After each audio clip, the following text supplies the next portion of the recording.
नंदुरबार शहरासह परिसरात आज सकाळपासूनच पावसाने रिमझिम स्वरूपात सुरुवात केली असून अनेक दिवसांपासून पावसाची आतुरतेने वाट पाहणाऱ्या नागरिकांना काहीसा दिलासा मिळालाय।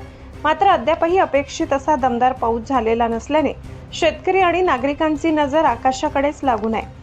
गेल्या काही दिवसांपासून उष्णतेमुळे नागरिक हैराण झाले होते।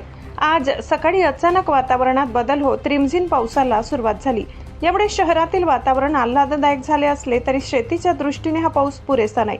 सध्या खरीप हंगामाची तयारी सुरू असून पेरणीसाठी समाधानकारक आणि दमदार पावसाची आवश्यकता आहे। तसेच शहर व ग्रामीण भागात पिण्याच्या पाण्याचा प्रश्नही अनेक ठिकाणी निर्माण झाल्याने जलसाठे भरण्यासाठी जोरदार पावसाची गरज व्यक्त केली जात आहे। रिमझिम पावसामुळे वातावरणात गारवा निर्माण झाला असला तरी आता सर्वांची अपेक्षा दमदार पावसाकडे लागल्या असून येत्या काही दिवसात चांगला पाऊस होईल अशी आशा शेतकरी व नागरिकांकडून व्यक्त करण्यात येत आहे।